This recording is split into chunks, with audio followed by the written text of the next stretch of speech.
بسم اللہ الرحمن الرحیم. السلام علیکم. میں سید عمران شفقت آپ کی خدمت میں حاضر ہوں. آج خواجہ آصف صاحب نے پارلیمان کے اندر جو کچھ کہا اور پھر اس کے رد عمل میں چیف جسٹس آف پاکستان صاحب کی سربراہی میں قائم 8 رکنی بینچ کے ایک فیصلے کو قومی اسمبلی کے اسپیکر نے ایک طرح سے ماننے سے انکار کر دیا. اور وہ فیصلہ یہ تھا کہ جو قانون پاکستان کی پارلیمان نے منظور کیا تھا، Supreme Court procedure and practice act مجریہ 2023، اس سے متعلق جو پارلیمانی کارروائی کا ریکارڈ تھا اور قائمہ کمیٹی کی کارروائی کا جو ریکارڈ تھا وہ اس 8 رکنی بینچ نے طلب کیا تھا. رجسٹرار نے خط لکھا اور انہوں نے جناب خط کو ان کی ردی کی ٹوکری میں ایک طرح سے پھینک دیا اور انہوں نے انکار کر دیا ہے ایک طرح سے. بلکہ الٹا پارلیمان میں جو تقریریں ہوئیں اور جو وزیر دفاع صاحب نے جو تقریر کی، باقی بھی ہوئی ہوں گی لیکن وزیر دفاع کی تقریر جو تھی خواجہ آصف صاحب کی وہ بڑی میننگ فل تھی. وہ تقریر جو تھی وہ اپنے ماضی کے کچھ واقعات کی طرف یا ماضی کی غلطیوں کی طرف کوئی نشاندہی بھی تھی اور اعترافات بھی تھے اور یعنی کہ اعتراضات بھی تھے. اعترافات تھے سیاستدانوں کی طرف سے، اعتراضات تھے عدلیہ کی طرف سے یا عدلیہ کے اوپر اعتراضات تھے. انہوں نے جو باتیں کی، یعنی خبر اس میں یہ ہے کہ سپریم کورٹ نے جو پروسیڈنگ مانگی تھی کارروائی کی وہ تاریخ باقاعدہ لکھی ہوئی ہے. جی سپریم کورٹ نے جو رجسٹرار آفس تھا اس نے 6، 10، 17، 26 اور 27 اپریل کا قومی اسمبلی کا کارروائی کا ریکارڈ جو ہے اسپیکر آفس سے مانگا تھا. اسپیکر آفس نے وہ ریکارڈ دینے سے انکار کر دیا. انہوں نے کہا لاؤ تو انہیں عدالت ویخ لیں گے دونوں. تو خیر وہ انکار ہو گیا. بڑی خبر یہ ہے اور بڑی خبریں کچھ اور بھی ہیں. بڑی خبر یہ ہے کہ جو جناب چیف آف آرمی سٹاف ہیں اور D G I S I ہیں وہ انہوں نے وزیر اعظم صاحب سے ملاقات کی ہے. اس طرح کی ملاقاتوں کی جو خبر آتی ہے مارکیٹ کے اندر یا پبلک کنزمپشن کے لیے جو پریس ریلیز جاری کی جاتی ہے اس میں وہ بڑا اسٹیریو ٹائپ ہوتا ہے کہ جی کہ وہ اندرونی بیرونی ملک کے اندر جو دفاعی اور خارجی اور امن و امان کی صورتحال اور دفاعی پوزیشن یہ وہ اس طرح کی جو ہوتا ہے گونگلوں سے مٹی چاڑ دی جاتی ہے، لیکن اندر باتیں کچھ اور طرح کی ہوتی ہیں. اندر باتیں یہی ہو رہی ہوں گی کہ کی کرنا ہے پائندہ بندیال صاحب دا. اور کیونکہ وہ جو چیزیں دکھائیں، اچھا ویسے میرا یہ خیال ہے کہ شاید چیزیں اتنی گمبھیرتا کا شکار نہ ہوں، لیکن اس کے باوجود حفظ ما تقدم کے طور کے اوپر ہر چیز جو ہے وہ سرنڈر نہیں کی جا سکتی، اطمینان کے ساتھ نہیں بیٹھا جا سکتا. اور جو خواجہ آصف صاحب نے گفتگو کی ہے وہ گفتگو بڑی معنی خیز ہے. انہوں نے کہا کہ ویسے تو جو آج چیف جسٹس آف پاکستان نے جو اپنے حق میں جو دلائل دیے ہیں بطور مطیع اللہ جان کے، بقول مطیع اللہ جان صاحب کے، اس کے بعد تو میرا خیال ہے کہ پارلیمان کا اسی طرح ہی کھڑا ہونا بنتا تھا اور خواجہ آصف صاحب نے جو گفتگو کی ہے وہ یہی بنتی تھی. انہوں نے کہا کہ جی کہ دیکھیں کہ بات یہ ہے کہ ہم ایک دوسرے کی ٹانگیں کھینچتے تھے اور ہم نے پھر جو ہے وہ پاکستان کی سیاست میں امن لانے کے لیے محترمہ بینظیر بھٹو نے اور نواز شریف صاحب نے انہوں نے تاریخ دہرائی کہ جی کہ مساق جمہوریت کے اوپر دستخط کیے. اس کے بعد پاکستان کی پارلیمان جو ہے اس نے اپنی مدتیں روتے سہتے جیسے تیسے کر کے وہ پوری کی، لیکن عدلیہ چاہتی ہے کہ پارلیمان اپنی مدت پوری نہ کرے. یہ کیا چاہتے ہیں، یہ سوال پیدا ہوتا ہے. اور انہوں نے کہا کہ ان کا ماضی ہے یہ جسٹس منیر سے لے کے، انہوں نے کہا کتنے جسٹس نسیم حسن شاہ، جسٹس نسیم حسن شاہ ہوں، مولوی مشتاق صاحب ہوں، اللہ تعالیٰ معاف کرے وہ جس حسرت ناک انجام کو پہنچے. ایک بندے کے جنازے کے اوپر شہد کی مکھیوں نے حملہ کیا کیونکہ ہم غریب لوگ تو کچھ نہیں کر سکتے تھے، ہم ماڑے لوگ کچھ نہیں کر سکتے تھے، تو شہد کی مکھیوں نے حملہ کیا، لاش پڑی رہی، لوگ بھاگ گئے. تو یعنی کہ نشان عبرت اللہ کی طرف سے. اور نسیم حسن شاہ اللہ تعالیٰ معاف کرے، بیماری جو ہے وہ کسی کے اوپر بھی آ سکتی ہے، اللہ تعالیٰ امتحان لیتا ہے. مجھے کوئی دوست بتا رہے تھے کہ نسیم حسن شاہ صاحب کا آخر کے دنوں میں معاملہ یہ تھا کہ ان کی یادداشت جا چکی تھی اور ان کے گلے میں ایک سلیٹ لٹکائی ہوئی تھی کہ یہ چیف جسٹس آف پاکستان نسیم حسن شاہ ہیں، سابق چیف جسٹس آف پاکستان، اور اگر یہ آپ کو کہیں پر ملیں تو اس نمبر پر یا یہ ایڈریس ہے اور یہ نمبر ہے، ٹیلی فون نمبر، اس پر رابطہ کریں یا اس گھر تک پہنچا دیں. تو اللہ تعالیٰ معاف کرے جو معاملات مطلب آپ لوگوں کو نجائز پھائے لگائیں گے. جو چیف صاحب کہہ رہے تھے نا کہ جی کہ سیاست ہو رہی ہے، ہمیں سیاست نے گندا کر دیا، آپ ہیں ہی گندے. آپ کو کسی گندا کرنے کی ضرورت ہے؟ آپ نے جو ظلم کیا اس قوم کے ساتھ، آپ نے جرنیلوں کے ساتھ مل کے جو گٹھ جوڑ تھا آپ کا، وہ ظلم تھا. تو بہرحال وہ اس کا ذکر رہا آج پارلیمان میں، اور انہوں نے کہا کہ جی کہ یہ ہم سے حساب مانگتے ہیں، ہمارا حساب پوچھ رہے ہیں. پارلیمان کو اسپیشل کمیٹی میں تبدیل کیا جائے اور ان کا ریکارڈ منگوایا جائے، اور منگوایا جائے جسٹس منیر سے لے کے بھٹو صاحب کا ریکارڈ، منگوایا جائے یوسف رضا گیلانی سے لے کے نواز شریف صاحب کی نااہلی کا ریکارڈ. لیکن وہ کہتے ہیں کہ ہم نے ماضی میں جو جرنیلوں کے ساتھ دیے، ہم نے اس کی قیمت ادا کی. انہوں نے جرنیلوں کے ساتھ دینے کی کوئی قیمت ادا نہیں کی، کوئی معافی نہیں مانگی. بڑی انہوں نے خوفناک باتیں کی، بڑی کھل کے باتیں کی، اور انہوں نے کہا کہ جی کہ یہ ایک اور وزیر اعظم کی گردن مارنا چاہتے ہیں. اب ہم کسی اور وزیر اعظم کی کسی بھی پارٹی سے ہو، اب پارلیمان اپنے وزیر اعظم کو، ہاؤس آف دی لیڈر کو قربانی کا بکرا نہیں بننے دے گی، اس کی گردن مارنے کی اجازت نہیں دے گی. تو کھڑی ہوگی جی پوری طرح پارلیمان.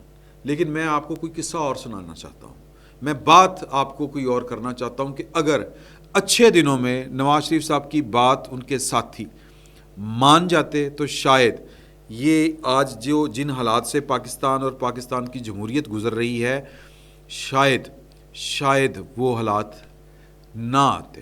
ان حالات سے پاکستان اور پاکستان کی عوام، پاکستان کی جمہوریت نہ گزرتی. بڑا لٹریری ایک پیس ہے، ایک بڑا ادب کا شاہپارہ ہے، شاہکار ہے ایک، اور وہ ہے عرفان صدیقی صاحب کا کالم. اور یوں سمجھے کہ وہ آپ تاریخ کے افسوسناک واقعات جو ہیں وہ ایک ادبی انداز میں ان کا آپ ذکر کر رہے ہیں یا سن رہے ہیں.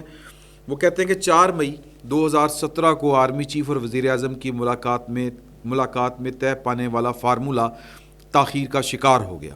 وزیر اعظم کے دل میں ترازو ریجیکٹڈ کے تیرے نیم کش بدستور لہو رستہ رہا، درد فزوں ہوتا رہا. جنرل باجوہ کے بیٹے سعد قمر کے توسط سے 8 مئی کو ملنے والا پیغام تھا: ہم نے اپنی طرف سے بہت کوشش کر لی، اب کچھ کرنے کی ذمہ داری دوسرے فریق پر ہے. طرفین کے اعصاب کڑی کمان کی کسی طعنت کی طرح تنتے جا رہے تھے. 8 مئی کو اطلاع ملی کہ کل 11 بجے وزیر اعظم نے ایک اہم میٹنگ بلائی ہے. خواجہ آصف، احسن اقبال، چودھری نثار علی خان، اسحاق ڈار، شاہد خاقان عباسی، سعد رفیق، پرویز رشید، برجیس طاہر، آصف کرمانی، فواد حسن اور میں وزیر اعظم کے دفتر میں بیٹھے تھے کہ پہلے مریم نواز، اور ٹھیک 11 بجے وزیر اعظم بھی آ گئے. تلاوت کے بعد کسی تمہید کے بغیر بولے: آپ جانتے ہیں کہ ڈان کی خبر کو کس طرح سب سے بڑا قومی بحران بنا دیا گیا ہے. اور یہ بائی دا وے بحران کیوں تھا آپ اچھی طرح جانتے ہیں کہ ایک آرمی چیف کو ضد تھی کہ اس کو ایکسٹینشن دی جائے، اور وہ بار بار اس ضد کا مظاہرہ کر رہے تھے، اپنی ہٹ درمی کا اظہار کر رہے تھے، اور ان کو بار بار انکار ہو رہا تھا. اور ان کا جو D G I S I تھا وہ ان کو بھی کھلا رہا تھا، وہ جنرل رضوان اختر. تو خیر میں کالم کی طرف واپس آتا ہوں. ہماری ہر ممکن کوشش کے باوجود ہنگامہ جاری ہے. ان کی ضد پر ہم نے پرویز رشید کے خلاف کارروائی کی، پھر اتنی بڑی کمیٹی بنا دی، اس کی ساری سفارشات بھی ہم نے مان لی، پھر یہ ریجیکٹڈ کا ٹویٹ آ گیا. کیا فائدہ ہوا ہماری نرمی کا؟ انہوں نے اسے ہماری کمزوری اور بزدلی سمجھا، اور سچی بات یہ ہے کہ میں بھی اسے کمزوری اور بزدلی ہی خیال کرتا ہوں. یہ وزیر اعظم صاحب کہہ رہے ہیں. اچانک میری طرف اشارہ کرتے ہوئے کہنے لگے: اس معاملے میں عرفان صدیقی صاحب نے بھی خاصا اہم کردار ادا کیا ہے. جنرل باجوہ کسی زمانے میں ان کے شاگرد رہے ہیں. میری اور آرمی چیف کی ملاقات بھی ہوئی، کچھ باتیں طے پا گئیں، کسی ایک پر بھی عمل نہیں ہوا. یہ صورتحال میرے لیے ناقابل برداشت ہو چکی ہے. آپ کو بلایا ہے کہ اس توہین پر ہمارا رد عمل کیا ہو. 2 کے سوا سب نے تحمل کا مشورہ دیا. مذاکراتی ٹیم کو متحرک کرنے کا کہا. وزیر اعظم کی بدن بولی کہہ رہی تھی کہ وہ تہیہ طوفان کیے بیٹھے ہیں. میٹنگ ختم ہو گئی. میرا بازو تھامے رہائشی حصے کے ڈرائنگ روم میں آ گئے. اسحاق ڈار، پرویز رشید اور فواد کو بھی بلا لیا. فواد حسن، فواد صاحب کی بات ہو رہی ہے. تھوڑی دیر پہلے گفتگو کے تسلسل میں ایک اور شعلہ بار تقریر کی. یکا یک بولے: صدیقی صاحب کاغذ قلم لیں. میں نے میز پر دھرا پیڈ اٹھایا، جیب سے قلم نکالا. بولے: پریس ریلیز تیار کریں. بتائیں کہ سینئر قیادت سے مشورے کے بعد وزیر اعظم نے ریجیکٹڈ کے ٹویٹ کو فوج کے حلف کے منافی اور توہین آمیز قرار دے کر ضروری کارروائی کا فیصلہ کیا ہے. لکھیں کہ ایک ماتحت ادارے کی طرف سے ایسا غیر آئینی اقدام ریاست کے خلاف جنگ ہے. لمحہ بھر کو رکے تو میں نے کہا کہ میاں صاحب، میرے خیال میں اس طرح کا پریس ریلیز انہوں نے مجھے بات پوری نہ کرنے دی۔ بولے صدیقی صاحب بہت ہو گئی، پچھلے 10 دن سے برداشت کیے بیٹھا ہوں۔ پریس ریلیز میں ڈھیر سارا بارود بھرنے کے بعد بولے ابھی کمپوز کروا کے جاری کر دیں، پہلے مجھے دکھائیں۔ میں نے پریس ریلیز تیار کرتے ہوئے فواد سے اپنے خدشات کا اظہار کیا تو وہ کہنے لگا سر، میں نے کبھی پی ایم کو اس قدر غصے میں نہیں دیکھا، اگر انہوں نے آپ کی بات نہیں مانی تو کسی کی نہیں مانیں گے، اب ہونے دے جو ہونا ہے۔ تبھی میں نے اور فواد نے ایک حکمت عملی تراشی، اندر سے حسین نواز کو بلایا، اسے اعتماد میں لیا۔ وزیر اعظم نے پریس ریلیز کی ایک کاپی ہاتھ میں لی۔ فواد حسن نے بلند آواز میں خواندگی کی۔ میاں صاحب بولے ٹھیک ہے، ایشو کر دیں۔ میں نے ایک بار پھر درس حکمت کا باب کھولا، 2-4 جملے ہی کہے تھے کہ وزیر اعظم بولے صدیقی صاحب اب ان باتوں کا وقت گزر چکا ہے۔ بیگم کلثوم نواز بولیں صدیقی صاحب نے آپ کو ہمیشہ مخلصانہ مشورہ دیا ہے، میرا بھی یہی خیال ہے کہ اس پریس ریلیز سے معاملات بہت خراب ہو جائیں گے، آپ کم از کم ایک دن صبر کر لیں، جو کام آج ہو سکتا ہے وہ کل بھی ہو جائے گا۔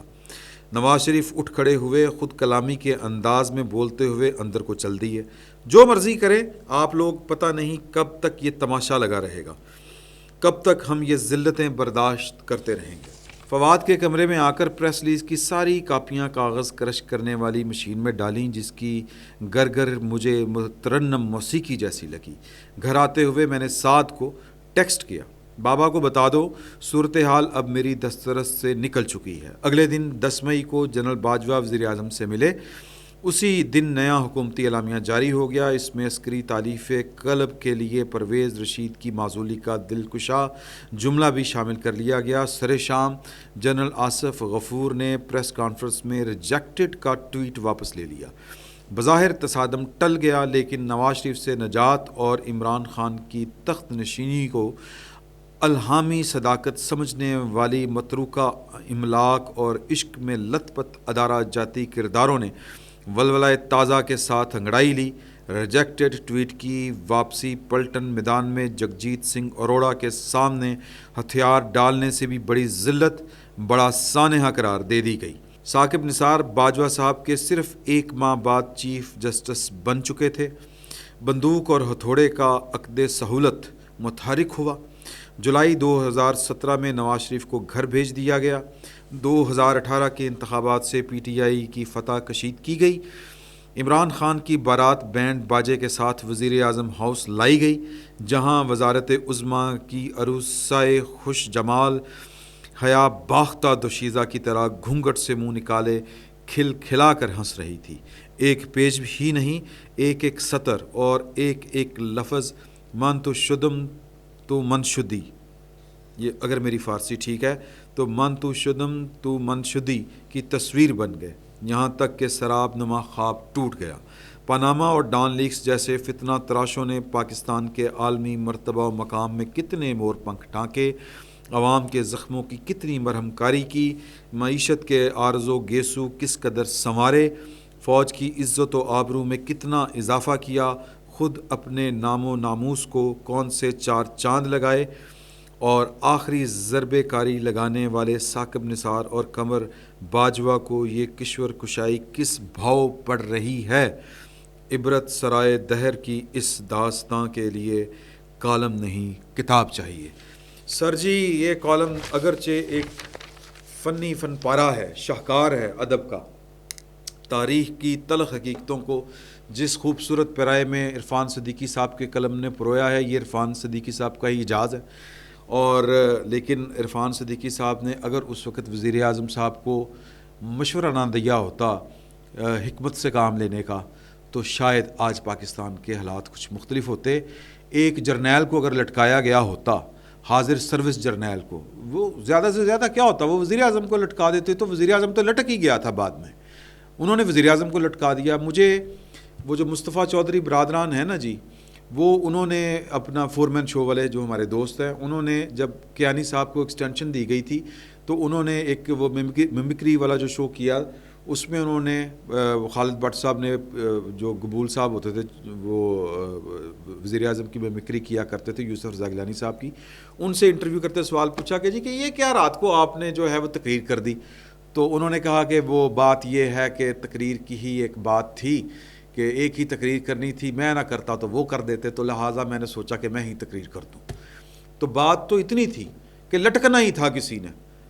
ہو سکتا ہے کہ پہلی دفعہ کوئی جرنیل لٹکتا, باجوہ صاحب کو لٹکایا جاتا, آصف غفور صاحب کو لٹکایا جاتا, جو اب ماشاءاللہ وہ جو سردرن کمانڈ کے کمانڈر ہیں, کور کمانڈر کوئٹہ ہیں, ان کو الٹا لٹکایا جاتا. کہ کس طرح جرت ہوئی کہ وزیر اعظم کے جاری کردہ یا کمیٹی کو یا وزیر اعظم کے فیصلے کو ایک متحد افسر جو ہے وہ کہہ دے ریجیکٹڈ, منہ بھر کے کہہ دے, اور وزیر اعظم مسکینوں کی طرح. اور کمال ہے ان لوگوں کے جو حکمت کے مشورے دے رہے تھے. عرفان صدیقی صاحب کا میرا بڑا احترام کا تعلق ہے, لیکن تاریخ تو خود منصف ہو جاتی ہے نا پھر. تو مطلب تاریخ تو ہمیں بتاتی ہے, وقت کا فیصلہ ہے کہ حکمت نے تو کوئی فائدہ نہیں پہنچایا, کوئی فائدہ نہیں ہوا, ملک کا الٹا نقصان ہوا. ہاں اگر اس میں سے اگر کوئی دلائل تو ختم نہیں ہوتے ہر ایکٹ کے, کہ اب اگر کہا جائے دیکھیں جی کہ نواز شریف جو ہے وہ سچا ثابت ہوا, دیکھیں جی کہ فوج کو سبق مل گیا. سر کوئی سبق نہیں ملا, یہ ملک ٹوٹ گیا تھا. ضیاء الحق صاحب 71 میں ملک ٹوٹا, 79 میں ضیاء الحق صاحب دم کر کے آگے تھے. کتنے سال بعد آپ خود حساب لگا لیں, 7-8 سال بڑی مشکل نال کڈے.